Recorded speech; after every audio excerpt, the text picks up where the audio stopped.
Welcome. I'm Desiree Dubois, and founder of An Empowered Woman and Us Girls Productions, and welcome to Let's Talk Success. Today I have the pleasure of speaking with Renee Frazier, who is the founder of Frazier Communications. Good afternoon, Renee. Thank you. Good afternoon, Desiree. It's delightful to be here. How are you doing? Have you feeling Great. empowered? I'm feeling empowered. Absolutely. Do you know that question was coming? I did. Every time I see you, I feel empowered. Oh, thank you. Thank you. Well, you're an empowering force in yourself. Tell us a little bit about your company. Well, I'm a PhD psychologist, which is a little unusual. I'm a social psychologist. I studied how to persuade people and how to measure attitudes and beliefs. And I run an advertising and marketing firm. It's the largest woman-owned ad agency in California. Yay! Thank you. And we do a lot of digital work as well as what you consider traditional advertising.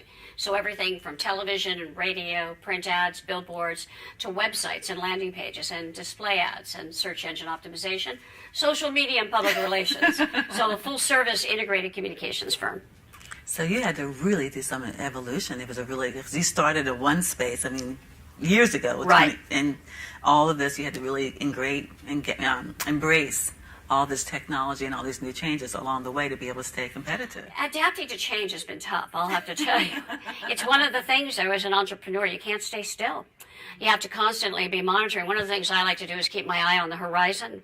What's coming, what's new, and what's different that I have to adapt to. And then identify the right skill set inside the organization. Because, you know, you're only as smart as the people around you. And I'm very fortunate. I have a fabulous team, great people. And I bring people in who really understand technology and social media so that when I'm out selling the agency, when I'm talking about what we do, I have the advantage of having an arsenal of really great people that I can bring in to get the work done and to help me form the ideas and generate new campaigns, new approaches. So you're out selling. Who are your clients? Who are you selling to? Well, our clients have included, we've done national advertising for a long time for Toyota. We've handled East West Bank on a national basis. We handle Market Smith. We have St. John's Hospital here in Southern California. Handled hospitals for the last 12 years. But equal to that, we also do campaigns to create social change, which is really important to me, making a difference through communications. So we have a campaign throughout the state that's sponsored by First Five California, telling parents about the importance of nutrition and, very importantly, how the child's brain is developing. From 0 to 3, many of the neuron connections, the synapses are being created, and they're actually creating the capacity to learn and process information. Most parents don't realize that. So we're talking about speaking to your child as soon as they're born, reading to them, so you're actually growing their brains while they're little. So that's one of the campaigns. You can tell I'm passionate about it. We also did an energy conservation campaign called Flex Your Power and Flex Alerts to get people to reduce energy, as we haven't built any power plants in California, but we've increased the number of people. And another one is BeWaterWise.com. We got people to reduce their water consumption by 5%, which has saved a significant amount of water as we go through some difficult droughts. So the campaign, the theme of the agency is doing well by doing good. And I didn't come up with that. That's Benjamin Franklin who copywrote that, but I think it's really important. I like to use communications to make change happen in the world. So going back a bit, have you always been interested in communications, or did you evolve into that? Your story, a little bit about that. Oh, it evolved. Do you want to hear the real truth about that? Yeah. My dad was in the ad business from the era of Mad Men. And I remember him telling me, this is a really rough world for women, Renee, and I wouldn't advise that you go into it. And his way of saying that was, you should. It's a business for people who wear pants. So I wear pants, but I went into my dad's office we had a family day. He was at an agency called Young and Rubicam, the largest in the United States at that time. And I was so impressed with the creative people and the ideas and the energy. I remember coming back and saying to my father, I will never be in the advertising business. I'm so disappointed all those smart, creative people aren't trying to help the world. Why aren't they fixing things? Well, fast forward, I get my PhD. I marry one of the professors. I realize that if we both stay being professors, it's going to be a very rough life and probably not as economically desirable as we'd like. So I go out into the business world, and I got recruited into an ad agency. So sure enough, there I am in the advertising business and using my psychological knowledge on how to do research with consumers, how to gain insights, how to shape strategy. Then the tough part was my dad came down with lung cancer, It came as a real surprise to us, but he'd been a smoker. And I was at that point contemplating starting my own firm. I was running a large division of a big multinational ad agency called Bozell and Jacobs. I was a general manager and in charge of about $150 million. And I wasn't happy. I was traveling a great deal. I had 3 young daughters at home. And I told my father, I think I'm going to start my own company. And he said, well, Renee, remember what you told me about advertising as a tool to change the world? He said, now's your turn. So that meant not only do I have to make a successful company, I have to do the right thing. I've got to make sure I change the world. So I've been doing that for 15 years and trying to make a difference. And every day, that's the mantra at the agency. Let's make a difference. You know, it's wonderful because you actually are involved in a medium where you could actually do that out loud, so to speak, between your campaigns and between the way you implement and customize programs for different people. So along that way, even though you had that background, that knowledge, there's been a couple of challenges. Yeah. Became very relevant because, we often measure before and after. Have we changed things? Have we moved the needle? And that before and after means you can have real return on investment and metrics about whether or not you've made an impact. In any business you're in, it's a good idea to have those kinds of measures. We call them key performance indicators, KPIs, but things you're going to change in as a result of the work that you do so that you could demonstrate you've been effective. We spend millions of dollars for our clients. I like to make sure that they're truly invested wisely. What are some of the challenges you've encountered along the way? Oh, there's so many. There are many. One of the things that's very clear is when you're an entrepreneur and you own your own business, every day is different, and there are new challenges that come at you all the time. One of the ones that's probably more difficult to talk about is on the personal side. And I mentioned that professor I was married to. Well, I divorced him 3 years ago almost now, after 30 years of marriage, which was a very, very tough decision. But one of the things I have found, and I think this probably is, I'm not the only woman who's experienced this, is the more successful I became and the more accolades I got, the better our lifestyle was. But my husband's success didn't match mine. And remember, he started out as a professor and I started out as a student. And as my success occurred and his didn't, I think he felt diminished by it. And I didn't realize it. I call it there were the negative comments, there were the, jibes, just verbal assaults that were negative, and you just live with that. I think a lot of women do. And I had the 3 daughters at home. I wanted to make sure that we had a happy lifestyle. When I grew up, I played this game. It was a game of life where you had to choose at the front end of the game how many hearts, how many stars, and how many dollars you would get by the end of the game. Did you make it up, or is it actually a game like that? Yeah, it was actually a game. And you'd score it on a piece of paper, and then you'd put it in an envelope, and everybody had theirs. And so the person who won was the person who achieved their formula for success. I think in some ways I did that to myself. I felt I had to be Miss Perfect. You had to be successful in your business, you had to have a successful family, you had to have a successful marriage, and you had to have, a healthy well-being. It's hard to have all of those things. I think we put a lot of pressure on ourselves. So it became apparent to me that the marriage just wasn't working, and he wasn't really supportive and excited about who I was as a human being. And I think I'd gotten so used to it. We know that story of the frog that's in boiling water. It's warm water, warmer, warmer, warmer, warmer. Frog never jumps out. But if you put a frog in boiling water, it jumps out. So I realized that there just wasn't the relationship that I'd hoped there would be there, the supportive relationship. So I took the drastic step of getting divorced after that many years. That was hard to do. It's very hard to do. Very hard to do. Yeah. But what was it? Was it something that propelled that movement? Was it just a time in our life, or was it a vision? Was it just something had to happen internally or externally that made you ready at that moment? And I say that because so many people are trying to make the decisions personally and professionally, right, and they don't do it, even though they know it's not right and know it's not wrong. Yeah. They just don't do it. So something had to... Well, what happened to me is, he was getting more involved in his own work, and we weren't spending much time together. And the time together was pretty caustic. And my daughter said to me, my youngest daughter, she said, Mom, if my boyfriend treated me the way Dad treated you, would you want me to stay with him? And that was like, shot to my heart. That was telling. So I realized that no, and I don't want to be a role model for my girls in a negative way. Now, the good news is, since the divorce, they're actually so pleased. They said, we spend more time with you. You're a fuller person. We adore being with you. I even have a new granddaughter who's 2 years old, Maya Luce, who's wonderful. So a lot of good things have come out of shedding that, but it was extremely hard. I think anytime you make radical change in your life, it's really hard. And you go through a period of, am I right, am I wrong, of uncertainty. But you have to try to imagine the light at the end of the tunnel.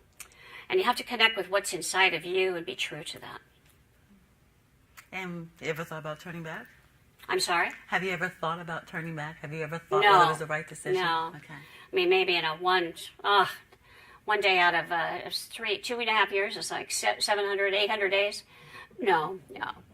I'm really happy the way I am. Good. You know, and I'm sure there'll be other romance in my life. Remember those hearts, the dollars, and the stars? So I think the hearts, though, aren't just the romance. They're also your family and your friends Love, and your just daughters, the love that you Yeah. get. Yeah, Absolutely. I think love can come in many different ways. Right. We realize that when we are open to it. Totally Open and not blocked by anything That's specific. right. And I think also having false expectations. You know, women trying to achieve balance is very difficult. And you can never have it all at once. We know that. So when you're in anything in the moment, you really have to be there. Because I'm so lucky. My 3 daughters are happily married. They have careers. And people say, how could that be? And I wonder, because, working all the time, you wonder, did I do the right thing? I worked through and started my own company. And it meant there were long hours. But a couple of things I realized I did. One is I shared what was going on in my daily life with my girls at dinner time. I talk about the challenges that I was facing and the opportunities. And it made them feel part of it, and they learned from it. The second thing is it made them see me as a really happy human being. Because I finally got the courage when they turned 20, 21, I said, okay, did I make a mistake? Was it bad? Did you ever feel terrible because I wasn't there after school every day or to pick you up? And they said, no, Mom, because you were such a happy person. We wanted you to be a fulfilled human being. So in reality, you did us a favor by being that way. At least that's what they tell me now. So the guilt, well, that relieves a lot of guilt, though, because that's a guilt that most women have. I think especially all the of us children. carry that Yeah. around. I missed that birthday party, or I didn't attend that event. But what was telling for me to leave corporate America was I had the 2 young girls at home and my stepdaughter coming in every weekend, and every other weekend.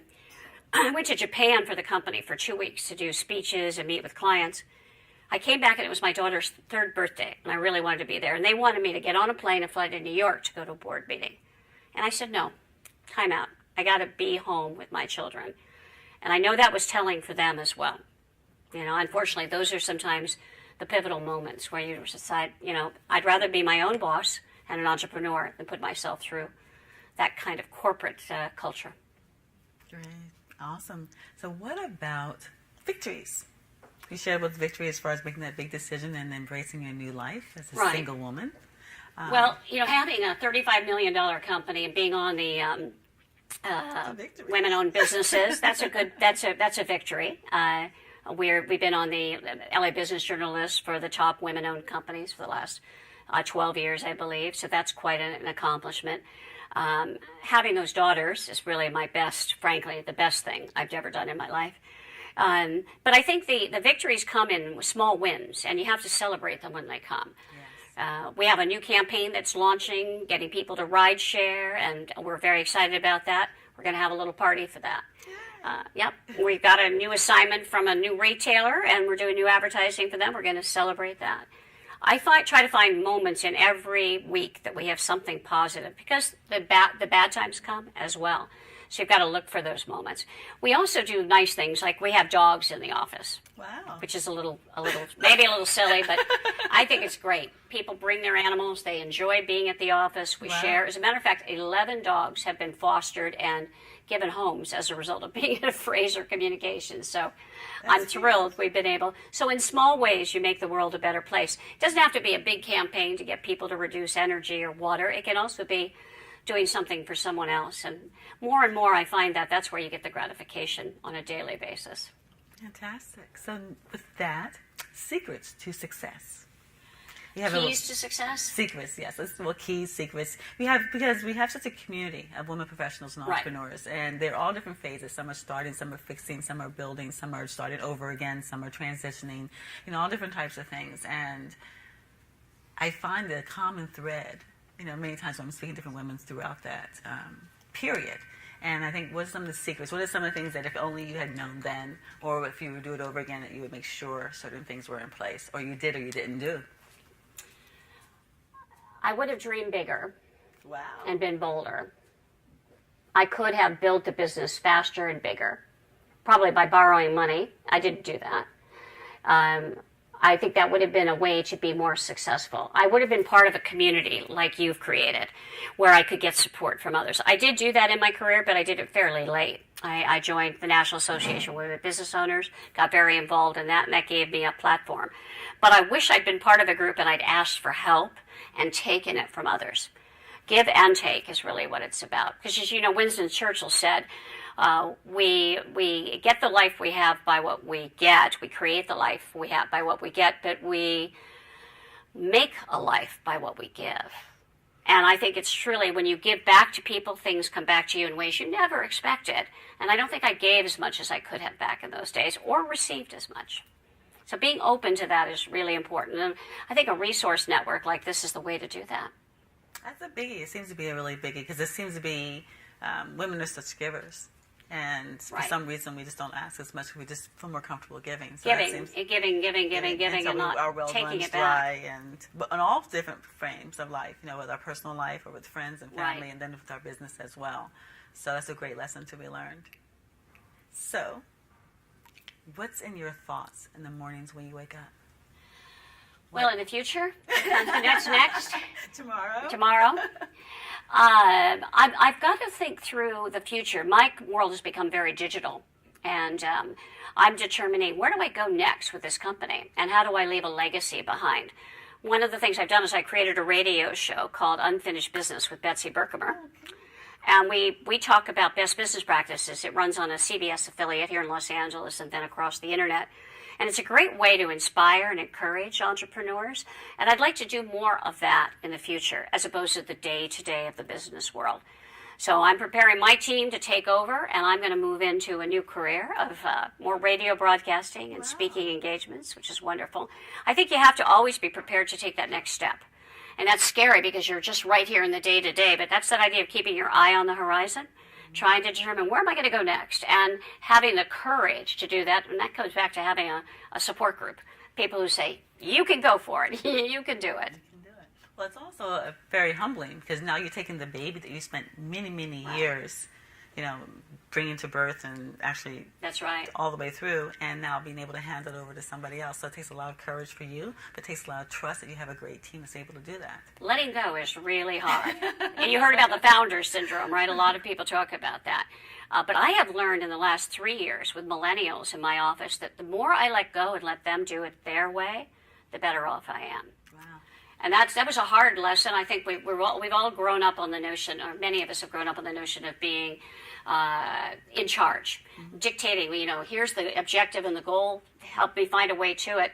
When in reality, I found by reframing it as, here are the issues I see, here's what I see as we can accomplish. What do you bring to the party? How do you see it differently? And then let them go at it. And we get fresh new ways of doing things that I'd never expected before. So I think you have to, same with the business. I see the business one way. I've taken it to a certain level.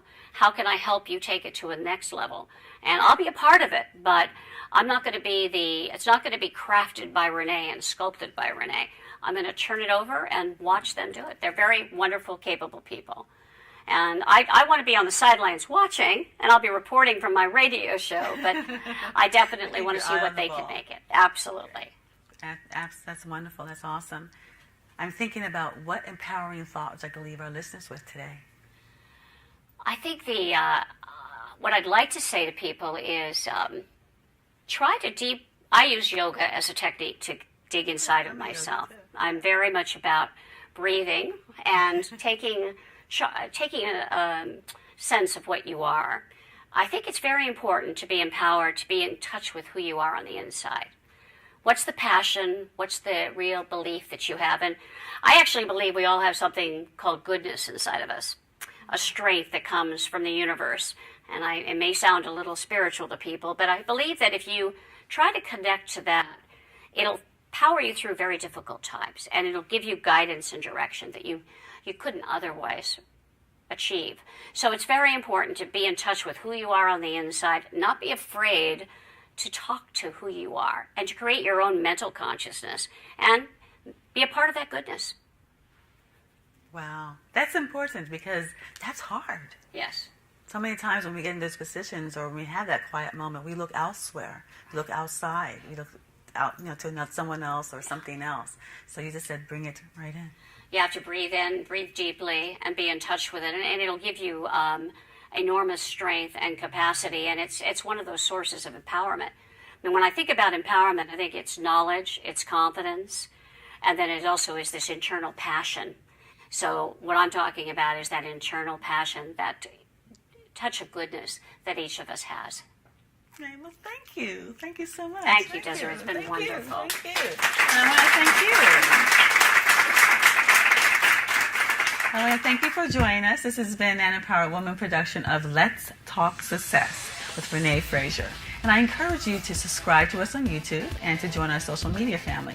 As well as if you want more information, feel free to contact us at anempoweredwoman.com. I want to thank you so much for joining us today, and until we meet again, stay empowered.